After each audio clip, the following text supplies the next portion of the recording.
There are three main loan types that every first-time home buyer should know about, and I'm going to walk you through them today and highlight some of the advantages and the disadvantages of the three.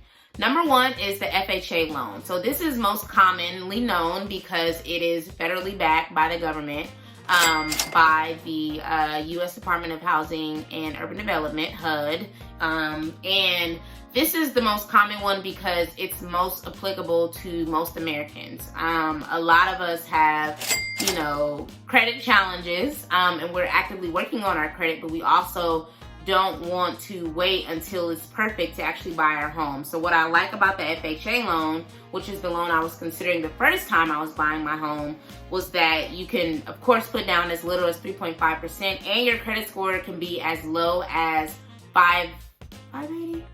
I don't know if they changed that. I think it can be as low as, I think it is 580. I'm going to fact check that, and I'm going to put the correction right here on the screen if it is something different. But that's important. But you don't want to be at the end. It can be as low, but that doesn't mean you want it to be as low, because the higher your credit score is, the more favorable kind of terms you get. So just because it could be as low as 580 doesn't mean that we want it to be that. We want to get into the 600s ideally.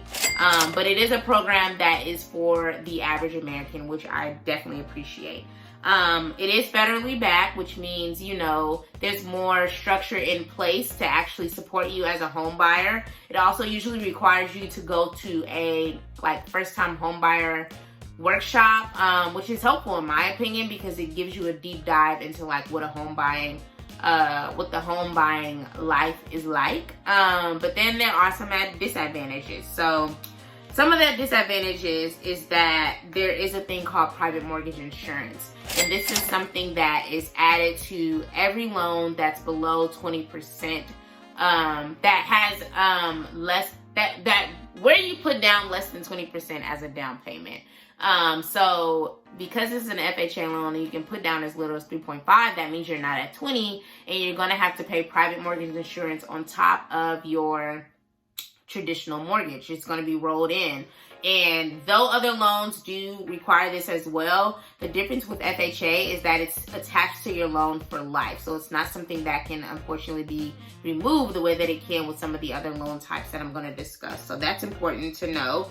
And also, just from life right now and understanding life right now, FHA loans are low-key getting a bad rep in the market right now because there are such strict guidelines. Because this is federally backed, if you've ever worked with the government, you understand how slow that can be, how strict that can be. And these sellers are looking to sell ASAP. These buyers are looking to buy ASAP. And if someone else with a different kind of loan type that can expedite the closing, they might want to go with them. They meaning the seller. So it kind of sucks. But as long as you're working with an agent and a lender that really understands the process in detail and can help you navigate these things, then it's still a loan that I highly recommend you consider. Again, especially if you have some challenges when it comes to your credit. And I'm reading from my book. It's called Ready to Own. This is a 100-page workbook for first-time home buyers that really want a tool that will walk them through the home buying process from A to Z. So I go through so many things, from renting versus owning, to understanding the cost of home ownership, which is what this video is about, to, closing on your home, finding the right home, and so many other things. So the link to this is in the description if you are interested, but it's super detailed, as you can see. So much in here.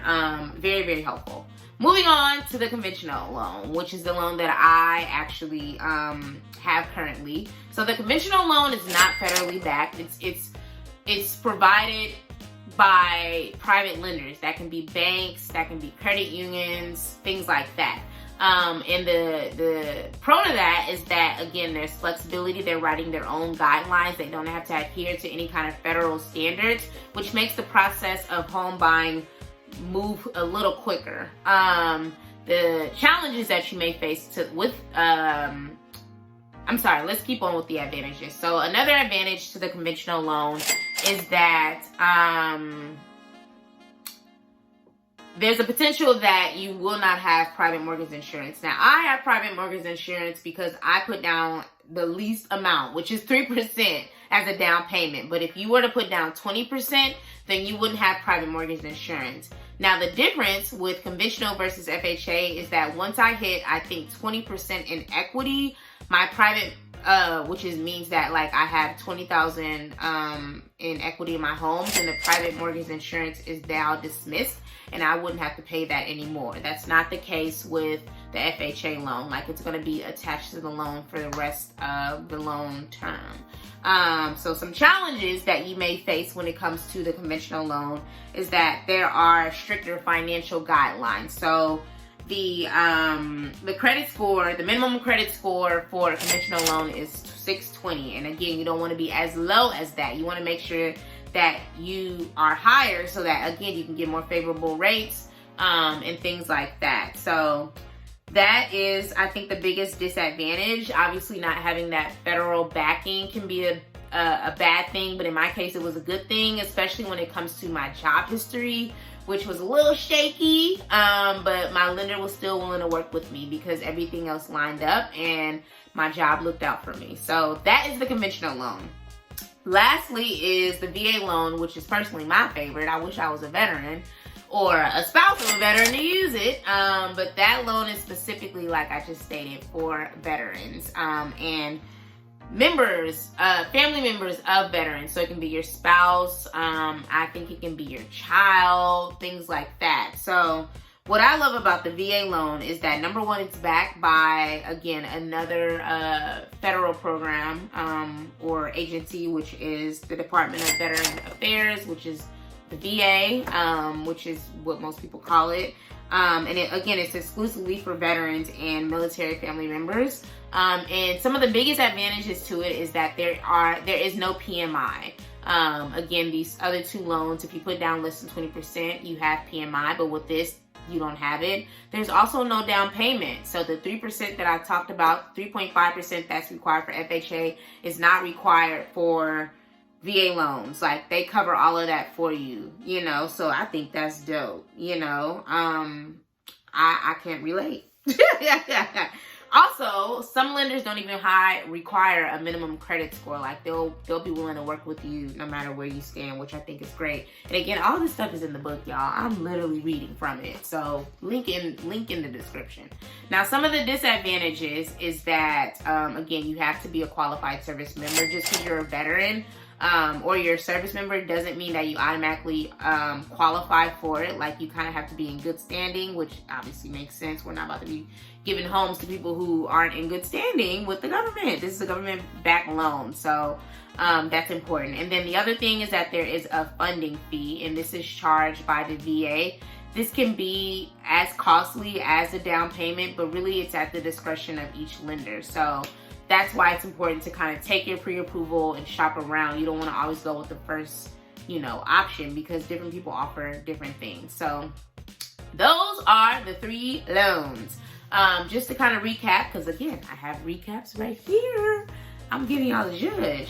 FHA loans allow you to put down payments as low as 3.5%, and the credit score can be as low as 580. Fact checking myself, okay?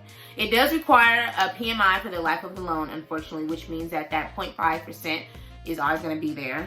And then conventional loans accepts down payments as low as 3%, but it does come with a PMI that is excused once you reach 20% equity in your home.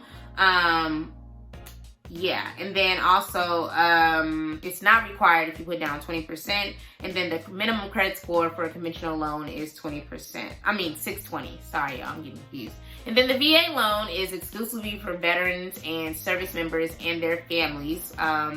And usually there's no down payment, no PMI, and sometimes no credit score. It just depends. Minimum credit score, it depends on which lenders you're working with. There is a funding fee, which can, again, be comparable to like a down payment, but that's not always the case. You want to make sure that you shop around. So again, y'all, all of this is in the book. Like, get into it. Like, I did all the research for you, so you don't have to do it yourself. Ready to own, my 100-page workbook for first-time home buyers that are eager to start their home buying process and get the keys to their place. So thank you so much for watching.